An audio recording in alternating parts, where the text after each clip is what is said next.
eeggan seenuu eegalee waggaa 27 kun yeroo 14ffaati. Nama kun. Bara 1987 waan filannoo biyya kana sakaraa egaa Adawaayin uumame filannoo isaanii isa dura irratti filannoo sana darbuudhaaf akka mana hidhaa turru ta'e filannoo sana darbisanii nu gadhiisan. Akkas.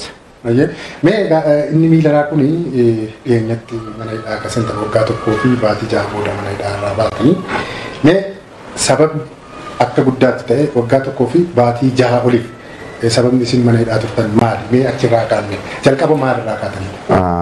Ani dhuguman jedha biyya kana keessatti hidhaan inni yeroo darbee isa dhumaa natti fakkaate. Ani hin nanni dhamedhee abjuu sanaa hin qabu ture. Eegga mana hidhaatis baanee siyaasni haala adda addaatiin gaafa deemu gara hojii ko. Ani ogeessa seeraatii ogummaa ani abukaattummaa ani naannoo Oromiyaas ani federaalaas baafadhee olii gadi fiigee ijoolleen koo waggaa hedduudhaan rakkatanii ani waggaa hedduudhaan rakkadhee otoo ogummaan qabu otoo humna qabu sana gochuu hin dandeenye amma ijoolleedhuma koon guddifadheen gara hojii jijjiiru yoo dimokiraasiin jiraate immoo akkasuma dhimma dimokiraasiin isuma barree deemsisu kana ture ani yaade egaa inni guyyaan sun gara sa'aatii 3 naannoo akkasidha. Mucaan kun Haacaaluu artistii Haacaaluu Hundeessaa baddalameedhani. Isa dhageenye haadha manaa koo dura dhaga'ee Haacaaluun natti himu sodaatanii otumeedhanii maayidha mana keessa to'acanii Haacaaluun du'eedhani. Dhugumaa hidhee mucaa itti bilbilee dhugumaa naan jedhee isaa booda namni kun abbaan fe'e isaa ajjeesu. Namni dhuunfaa isaa ajjeesu. Gareen isaa ajjeesu. Qaamni kamiyyuu ajjeesu namni akkasii akka tasaatti yookaan otootti yaadamiin akka hin duune dafee sammuu kootti dhufe. Kana keessa ammas namni baay'een nutti bilbiluu waan danda'uuf miira keessa gallees waan barbaade waan jedhee isarrattis ammas wanti bira uumamuu danda'a waan ta'eef bilbila kooloo yeroodhaaf of godheen annaadha manaa kootti gargaaramuu eegale. Isaa booda awwaalcha dhaqnadhanii nan bulee awwaalcha dhaqnadhanii awwaalcha ani dhaquu jedhee ati manaa koo sin baatudha. Sababiin isaas kana dura moruma kana fuulduratti poolisiin 2 dhufanii ana rukuchuu dhufanii ijoollee Rift Vaalii kana narraa baase. Koronaanis karra cufee jira. Egaa gargarrii kana keessaa waan ikos cufanii turan guyyaa 2 akkaawuntii ko. Akka baane kan galchine ta'ee jire warri dambanyoon tokko hin galchuudha maal jedha isaa booda FB irratti gadi gadhiiseen booda waan sun naa gadhiifame sababa adda addaa waan hin beekuuf hin callise boo'icha kanas yoo dhaquun dhiise aqus hin galchuu dhiisus waan hin jedhu garuu mucaan kun hunda keenya bilisa baase jijjiirama sana keessaa gaheen guddaan ansaati natti dhaga'ama. Anis otoo carraa sanaan argadhee inni hafee akka waa tokkotti natti tola nun umuriin keenya deemeerasi waa hundaa ta'eerasi egaa daa'ima waan gochuu natti dhaga'amus kana caala wanti tokko kan dhufne dheen callise gidditti egaa namni yoo dhaqee mucaan kun namaan booti ati naannoo kana namni maal siin jedhaan namni maal naan jedhaa kun yoo du'as ta'e manattuu nafuu achuma deemnee dhumna dheen hundi isaanii deemaniiru. Reeffis deemee ani dhumarra kun manni koo goodaadha akkuma agartu mana kanatti namni dhokachuu hin danda'u. Mana kootiin baanee otoo uummanni kana guutee jiruun konkolaataa hin qabu viitisii wayii mucumammaa as dhaabatu kanatu naaf fide. Akkasuma naanna'een kun ishumamma irra dhuftan kanarra naanna'een naan asfaaltii ga'u inni waajjira ganda Ashawaa Meedaa kana naan ga'u reeffi deebi'eedha. Reeffi ol naa deebi'u fidanii iddoo waajjira waanii kana dhaabaniiru. Innaan achi ga'u. Kana gidduutti bilbila koos baanee ammaqaa Profeesar Mararaa naa bilbile. Eessa jirtaa jennaan asuma hin jiraa reefin ol dhufan hin jedheen isa bira dhaqeen konkolaataa sagaleen konkolaataa sana dhiisee amma reeffa deebisaniiru. The game is over. Kanaa ol amma haasaa akkasii keessa galuun hin barbaachisu. Reeffa gara galma aadaatti deebisaa jechaa jiru jedhama. Wanta akkasii natti hin tollee jedhee ani bakka gara mana kootti hin galaa naan jedhe. Isheen konkolaataa keessa naan bu'u konkolaataan isheen ani naa fidanis deemte. Ani luka kootiin naannoo kanan jira gara mana kootiin deebi'e. Kanuma waan ani dhimma sanarratti gahee qabu jechuudha. Isaa booda oddoo galma gadaa sana seenanii egaa wanta ta'e anis akkuma nama tokko miidiyaarra naga'e. Riilee jireenya koo keessatti nan gaddi kaa'ammaa namni achi keessa jiru nama siyaasaadha, Jawaarii, Baqqaleedha, Hamzaadha. Namoota jijjiirama kana keessatti gahee guddaa qabanidha. Balaan kana caalus dhufaa laata hin jedhu sanan yaadda'e ani balaa deemeerra jechuudha. Mucaan kun deemeera. Balaan biraa dhaabachuu dhumti isaas amma gaaf tokko akka waa tokkotti akka gaariitti poozitiivitti ilaale. Yaa waan dhabneerraa. Inni yoomiyyuu laphee uummata Oromoo keessaa hin badu. Kanadha. Egaa isa boodoo kan wanti ani isaan gaafa 23 dhamanii gaafa 30 mudde waxabajji 30 2012 barii 29 kan sa'aatii 10 manuma kana bokkaan irroobaa miti karrannaa rurrukutanii shakkii waan hin qabuuf. Duras maal jedhanii jiru FB irratti namoota 11 namoonni 11 kanarratti harkaan fudhannu taanaan biyyi kun biyya hin ta'u jedhanii ji'a 2 dura liistiin bahee jira. Liistii sana keessaa ani 5 afaarran jira. FB irra deddeebi'a wanti sun. 1 2 3 jedhanii eeranii karaa adda addaa FB adda addaatiin lakkoofsa Oromoo adda addaatiin nana baa'uun ammas odduma 5 afaarran jira. Jarreen kun adabaman malee kallattii qabatan malee biyyi kun nagaan argattu kan jedhamu kana deddeebisaa jiru waan ta'eef innis sammuu koo keessa jira. Gaafa karra tuttuqanii haati manaa koo kaatee ibsam gara waanichidha. Duubaanis ibsaa waan jiruuf lukaa hanni wattaadaraa irratti kophee. Egaa poolisootadha. An dhufanii naan jettee egaa isaa booda isaanii roobuu bokkaan cabbii buusaa.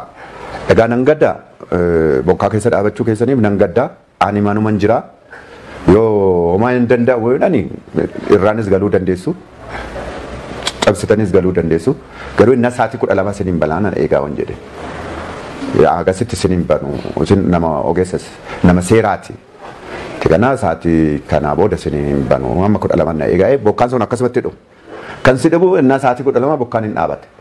Ani egaa isaanis aaranii tarkaanfii irratti fudhachuu danda'u waan ani atakareef jedheen ijoollee kootti karra cufeen ofii koo dhaqee banne yoo balleessanis sanumaa balleessan jedhe. Riilii egaa namni disipiliinii dhumaan dhufanii na qabanii kootti hin deemna naan jedhanii as ashawaa meedhaa lakkoofsa 2 na tursiisanii isa torban tokko ture fidaayeedhaan gara Oromiyaa na geessan. Itti gaafatama waan kana ragaa qabdu ragaa fuudhaa jedhanii asis jecha koo kenneera waan na gaafatan. Asumaan dhiisanii immoo asittis qoratameera Oromiyaa na geessan. Ragaa jecha fuutaniittu ragaa qabdu jennaan jecha fuuneerra ragaa hin qabnu jedhan. Maaf iddani reeyyiin jennaan fidaa innaan finnee jedhu isaa boodas na deebisan. Achi bari immoo fidaa jedhanii bariin sa'aatii 5 na geessanii sa'aatii 12 federaalatti na fudhatan jechuudha. Kanaaf amma dhimmisaa mootummaan naannoo Oromiyaa aangoo akkamii qaba hin jedhu gaaf sana. Ani qabame mana kooti ani itti yakki itti hojjetame Oromiyaadha. Jurisdikshiniin seeraas yoo ilaalla ta'e naannoo Oromiyaa keessatti hojjetame Oromiyaadhuma keessatti ragaa tokkos malee waa tokkos malee gaaffii mana murtii tokkos malee dabarsanii achi kennuun akka biyyaattis aangoon Oromiyaa maal fakkaatan jedhu xinnoo natti dhaga'ame dabarsanii na kennuun isaanii dogoggora ture hin jedhe. Saboota erga qabamtanii turtiin yeroo dheeraaf turtan eessa? Bultii 56 gara Onqulaal Faabrikaan jedhamu Gullallee naannoo Gullalleedhaan ture. Mana barumsaa wayii keessa gaafanni hidhaa mana barumsaa ta'eera ture. Gaafa mana qaban raadiyooleessa 7 gaafa nageessan gara Finfinnee deemu gara federaalaa deemu federaalatti gaaffii nu gaafatanii maqaa keenya galmeessanii gaaffii maqaa nu galmeessanii gara mana barumsaa sanaan nu geessan namni 14 mana sana keessa tureera. Seeliin nun keessa seennisa. Nan kutaa. Isa keessatti namni 13 koronaan qabameera. Amma naannoo firaashin isaanii guutamee jira, birda libsiin achuma jira, ansoolaan achuma jira, mucaa tokko qofatu achi jira, nama lama immoo achi baasaniiru. Isas baasanii nun nama ani waliin dhaqee nama lama asii waliin dhaqne nama tokko immoo iddoo biraadhaa fidanii nu sadan mana sanatti galchanii jechuudha. Mana sanatti galchanii bultii 5 booda immoo nun koronaan qabamne. Koronaan qabamne umuriin nama guddaa ani isaan keessa ana koronaan qabameedhani duukaa koronaan akka haalli itti ilaalamu ulfaataadha. Anis waan sana baay'ee waan hin jenne otoo itti himnu akkas ta'uunsaa dogoggora ta'uu nun beeka kun itti yaadamee waan godhameef natti fakkaate. Kanaafis yoo dhumatanii rakkoon qabu dheeruman dhiisee gara Yekka hospitaalli waliigalaan achitti haaraa ijaaramee jira. Hojii eegale jira. Achi nu geessan. Yekkaan immoo baay'ee haayilaandiidha. Koronaanis baay'ee qorra jaalata. Isuma keessa immoo undergroundii negatiivtuu achi keessa nu galchanii egaa sun gargaarsa rabbiitiin namaa miti jechuudha. Ispoortiidhuma kana hojjechaa maal jechaa egaa hakiimonni ispeeshaalii dubartii wayii hakiimiin dubartii wayii riili namni hunduu walqixa miti Dr. Saaraa namni jedhamtu baay'ee akka ta'utti nu gargaarte jechuudha. Maqaa isheetiif fayyuu dandeenya natti fakkaata jedheen fudha. Kana alaa cabbiidha. Balaan sun kanaan dhaabatte jechuudha. Booda erga to'annoo seeraa jala ooltanii adeemsa seeraan hordofamaa turtanii mana murtiitti dhiyaataniitu mee gara mana murtiitti haa adeemnu. Dhimmi keessan maaliin himatamtanii gara mana murtiitti dhiyaachuu deemtanii? Gara mana murtii egaa amma achi turre bultii 14 achi turre isa jidduutti addaan qotee garuu gaafa 8 mana murtii nu geessanii beellama bultii 14 irratti fudhataniiru. Isa bultii 14 iddoo koronaa sana turre deebisanii achumatti beellamni qabame. Achinnaa dhufnus akka kana taane himanneera mana murtii sana irratti. Manni murtii sunis hospitaala sana waame dhugaa baasaniiru. Naturally naannoon keenyaan qorraa maa gochuu hin dandeenyu. Ani immoo undergroundittiin poolisii harka jiru ormatti hin daballu inneetu jedhanii. Kana ala waan jennu hin qabnu isa intenshiiniin jiru. Garuu qorrarraa qorra gadi jechuun intentionally kanaan adeemanii han jedhamu sun yaanni jira laatan jedhu shakkii kooti. Isaa booda manni murtii araadaadhama. Araadaa sadarkaa tokkoffaa kan federaalaa deddeebinee ragaa fidaadhanii ragaa dhabanii himadhaadhanii himannaa dhiisanii gaafa bultii 56 booda mirga wabii 10,000 na gadhiise manni murtii jechuudha. Manni murtii 10,000 kaffalee egaa amman kaffalu callisan. Maatiin koo qarshii sana kaffalee riisitii fidee mana murtiitti na wal qabsiisu innasuma waliyyata fudhannedhanii gara mana murtii olaanaa dhaddacha lidataatti nu geessanii abbaan alangaan tokko riili ogummaan seeraa waan jedhu abbaan fe'e waan fe'e haa ta'u abbaan fe'e si haa himatu mootummaan inni nama dhuunfaanis yoo inni himatamta ta'e disipiliinii eeguu ture jira. Akkasuma mucayyoon kunis dubartiidha. Daa'ima bakka gadhiifamuu naman qaban biyya maal godhanii biyya gubanii akkas godhanii waan isheen jettu otoo ragaadhaan maaliin akka ogeessa seeraa tokkotti waa tokko hin jedhin waan isheen achirratti hin jedhin jira. Yaa maati daa'ima nuni waan kanaaf haaraa miti ragaa yoo qabaatte manni murtii ragaa laalee waan yaa'edhu inni ragaa fiddedhaniin boru ragaa fidaa itti nu deebisan. Amma naa deebinu riilee eegasii ragaa waa fuudhanii hin fuuneen beeku. Ani gara mana ishee dhiphoodha waan ta'eef gara abbaa seeraa sanatti hiiqeen taa'aa jira. Dhaabadheen jira. Barreeffama ragaa nam tokko. Ragaa isaa qofatu achirra jira. Maqaa isaas qabadheera, mallattoo isaas qabadheera. Isumatu kobaasa nam tokko. Ragaa nama tokkootiin inni kan waan jedhu hin dhageenye inni irra mallatteesse umurii isaa, maqaa isaa, Raashaasaa kana dubbise ragaa nam tokkootiin bariisaa himannaa natti saaqan. Mucaa sana hin beeku. Hamanni boorottii mutu isinitti mee akka maqaan Ebeluu jedhamu? Lakki ni nan dubbise manni ishee dhiphoodha. Ragaa abbaan alangaa qoratee kun kanan qoradhee itti fide. Ragaa akkasitti ilaala ragaa nama abbaan alangaa irraa fuudhu poolisiin irraa fuudhu. Nama tokko ragaa nam tokkootiin ragaa nam tokko qofa qabdu jedheen eenii jedhan. Isumaan na himatan. Barii deebisanii himannaa na qaqqabsiisanii seera yakka biyya kanaa keeyyata 238 muraa lama jechuudha. Achi jalatti na himatanii mucaa Mustawaarid Tamaam nama jedhamuuf fidanii na bakkoo dhiyaabanii dargaggeessa nama waggaa 23 lama yoo ta'e. Kana moo'ee sana natti fidanii amma mucaa kana wayirumaaf natti hidhanii mootummaan jedheen really gocha waan tokko waan hin beekuuf mucaa kana nan olladhee isa wajjiniin na himatanii gara Qaalitti na geessanii gamanni murtii. Ijoo himata keessatti isa siddeef. Naa ijoon himannaa suni tokko keellaa dhaqxee keellaa Oromiyaa Burraayyuu keellaa bakka jedhamu qeerroo qindeessitee reeffi akka mana warra Hacaaluu Hundeessaatti hin awwaalamne qindeessitee deebistee jedha. Isuma amma diirama siin jedha. Anamma uummata Oromootiif uummata biyya kanaatti himuudhaaf malee ani really jireenya koo dhugaadhaan yoon dhugaa faana miidhame gammachuu guddaan qaba. Soba waa tokko dubbachuu nan barbaachisu. Yoo miidhaansi waan barbaade haa fiduu malee. Haqa jiru kana ani Gabreeliin hin dabarre. Reeffi natti as dhufe kiiloomeetira 5 natti as deebi'e. Achitti kana deebiste naayidhaan kolfee dhuman dhiise tokko kana. Lammaffaa bilbilli koo cufaadha siin jedheera. Agaarfaatti ijoolleen qeerroon gadi ba'anii kunoo amma goodatti gadi ba'anii irraa mootummaan kun Hacaaloon ajjeese nus akkas godhaa bilisoomnuu qabnaa jedhanii siin jedhanii inni immoo waan barbaadan godhaani kana godhaa kana dhiisaa hin jedhu garuu biyyan qeerrootii waan barbaadan godhaa jedhee yaada isaanii deeggaree jedha. Bilbilan koo malee immoo isaan hin jiru.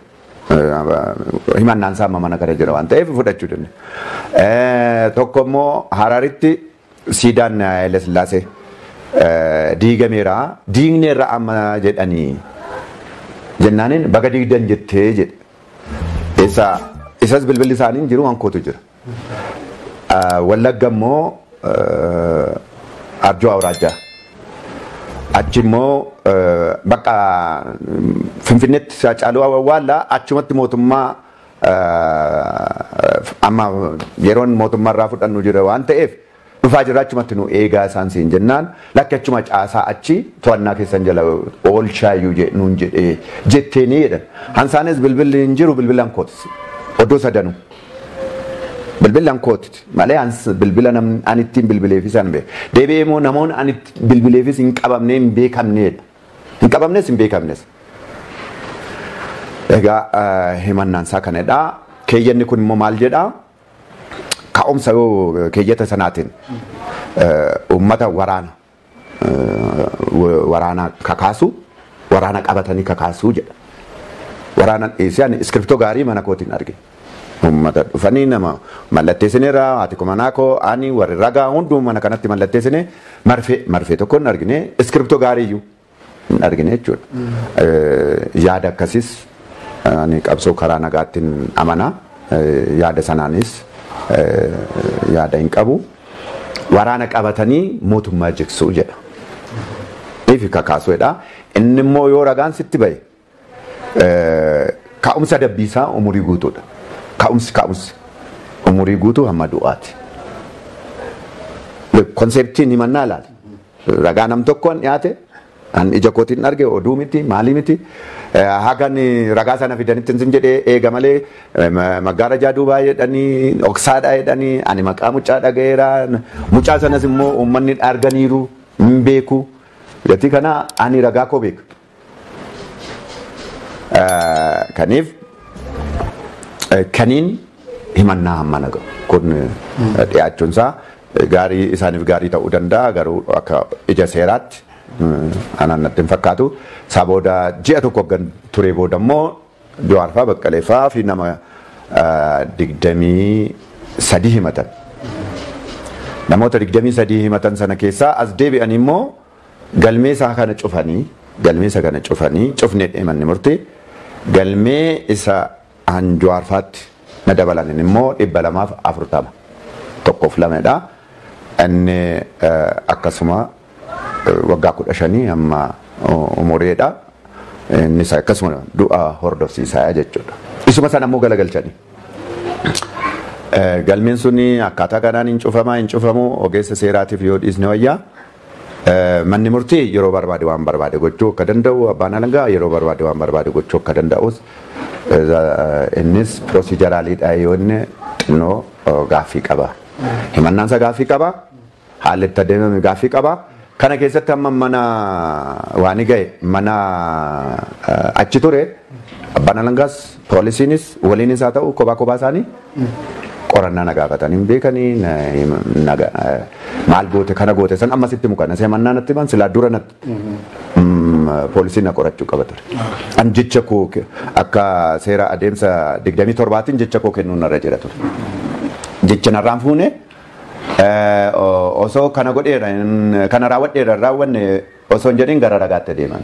Sun jechuun durumaanuu himannaa murteessaniiru han jedhamu sana agarsiisaa jechuudha. Silaa poolisiitti jecha koo seera yakkaa adeemsa keeyyata 27 jecha koo kennuu qabu. Yookaan nan amana yookaan nan haala. Yoon amanes inni michi ragaa dabalataa barbaachisa ta'e dabalataadha ankoo gaa. Yoon haala immoo ragaa koo sanarra ragaasaa sana fidata malee otoo jecha koo narraan fuudhin gara ragaatti deemuun akka adeemsa seeraatti dogoggora ture. Akkaataa kanaan himannaan sun saaqame jechuudha.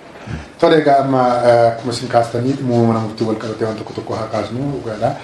Deemsi mana murtii keessatti murtii kennuuf yeroo numa gaafata jennee ilaallaa kana mugaa siin caalaas daabee koo kana hin beeknu. Mee bilisummaa mana murtii yookaan adeemsa kenniinsa haqaa irratti manni murtii yeroo beellama keessatti deebisaa ture maal fakkaata akka jedhu irratti mi'aasamu. Manni murtii dhuguma himata keessanis haala bareedaan yookaan bilisa ta'ee murtoo kenna jettanii yaaddu turtanii. Cubbuudha man ilaallaa miti biyya kanatti manni murtii akka mana murtiitti bilisa kan ta'an hin ilaalla. Yeroo abbootiin seeraa galmee keenya ilaalanii galmee tokko naa ati ilaaltu hamma ulfaate abbaan fe'e waan fe'e jedhee ogeessa namni ogummaa isaa waan tumnaa ol yootti dhufe akka biyya kanaatti sodaan jira otoo nama biyya baay'ee bilisummaan mana murtii ta'e abbootiin seeraa kun mannaadhuma sanayyuu mormii sadarkaa duraatiin achumatti dhaabu ture. Warri galmee keenya ilaalan abbootiin seeraa riilii nu faana baay'ee rakkatan. Akkaataa abbootiin seeraan sun itti danqaman nutti dhaga'ama. Himannaa yeroo duraa himatamne sana keessatti abbaan seeraa Girmaa Dabbaasoo jedhamu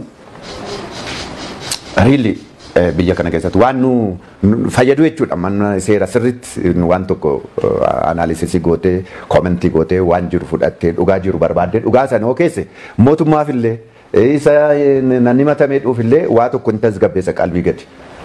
Amma mucaa sana hamma yoonaa ofii kootis mana murtii dhaqu ogeessa seeraa ta'e abukaatoo ta'e deebi'ee anarrattis wanta hojjetu ogeessa abbaa seeraa nama akkasii sana argee naquun nameen beeku badaa.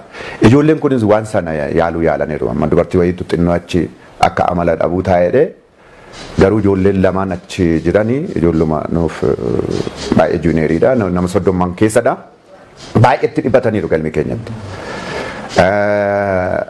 Mormii sadarkaa duraa han jedhamu jiru. Himannaan kun akkasitti hin ta'u. Keessuma waraana kaasanii jedha. Waraanni inni qabame inni kaan nagaadha. Inni kaan immoo abbaan alangaa keessatti egzibitiidha dhiyeessine hamma waraanaan hin deeggaramnetti mootummaa waraanaan jisuu kan jedhamu himannaan sun inni himatamu ture, inni dhiyaatu ture.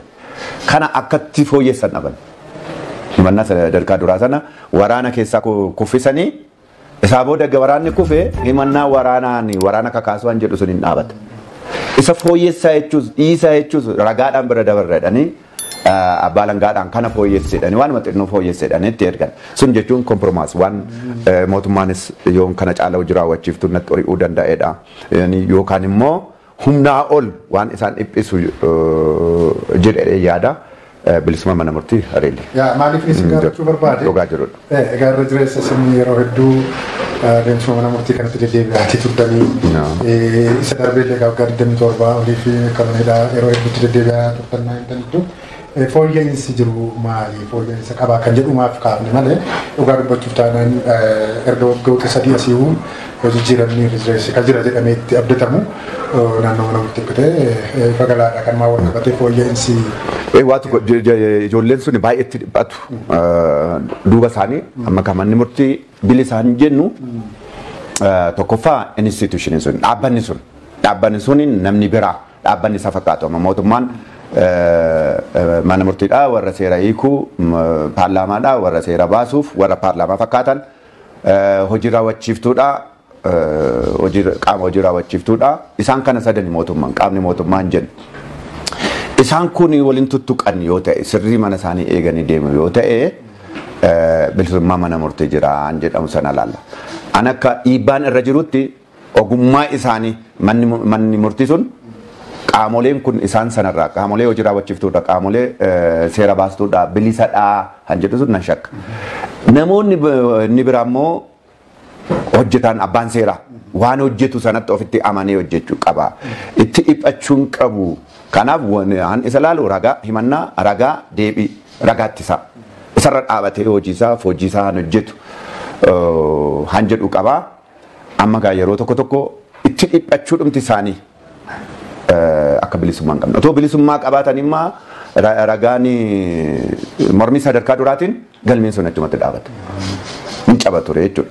Kana ani hin beekanii hin jedhu for sure ogeessadhaa abbaan seeraa inni gidduu galmee keenya isa duraas abbaa seeraa mirgaa gaafa duraa bitaar gaafa dhumarrammoo mirga ta'ee hojjeteera nama muuxannoo qabudha akadamishaanii beekaadha dheeduman ilaala isaanin naan ilaala galmee ilaaluu dadhabuun garuu ogummaa isaanii bira darbee rakkoon jiraan jedhu ilaala maaliif namni wal madaala waan ani dubbadha warra ilaalta waan ati dubbattu irraan si ilaala waan isaan hojjetan irraa muuxannoo isaanii irraa waan isaan ejjennoo tokko fudhatan ilaaltu beekumsa gahaa qabu eenyu ol qabu aanaa ol qabu mana sana hingitu bira darbuu waan dadhaban immoo sodaan jira.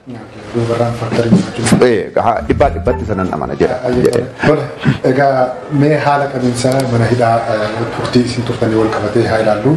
Egaa yaadachuu taatanii waggoota 3 asii riifoormiiwwan garaa gaggeeffamaa ture keessaa mootummaan akkas jechuun kan ibsaa ture keessaa warreen amma isin kaastan qaama seera hiikuu seera raawwachiisuu seera tumuu wal qabatee isaaniin egaa akka ijootti mootummaan kan ittiin dhaadatu yookaan kan ittiin fuudhullee kanaan haa ta'u malee adeemsa mana murtii keessatti akkuma manaa kaastan murtiiwwan garaa nuu jiru rakkoon hin jiru jechuu hin dandeenyu darbee mee qabiinsa dhimma mirga dhala namaa wal qabatee nam tokko hidhamee yookaan shakkamee hidhamee erga to'annoo seeraa jala oole haalli qabiinsaa waggootan duraan darbe maal akka ta'e beeku.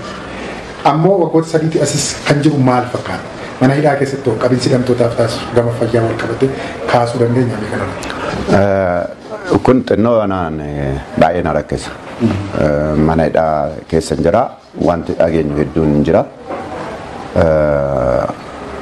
Waan nu bira immoo jiru hedduun hin jira jechuudha. Ani really na bira waan mootummaa wajjiniin wal mormadhee waan tokko jedhu barbaadatu kun siin jedhu dhugaadha. Ani namni tokko namni nagaarrifate hin jiru. Manni hidhaa nun keessa turre almost baay'ee gaariidha. Anaaf. Waan hin dhaga'u garuu uummanni keenya waan itti ta'an gurrumaan dhaga'u na jibbisiisa yookaan nama jibbisiisa ormaatti akkasumatti dhaga'a. Akka nama dhuunfaatti yoo anaan jette bakki ani itti ture tokko namoonni achitti hidhamanis namootuma biyya kana bulchaa turanii ana qofa achi keessa. Oromoon karaa alaataa isaan kaan akkuma waluma wal faana turan warra beeraa deemnetti keessa turanii warra biyya bulchaa turanii isaan kan wajjiniin ani ture warra galmee koo keessa jiran hundarraa adda bahee jechuudha. Kaniif iddoo sanatti haalli qabiinsa keenya anaaf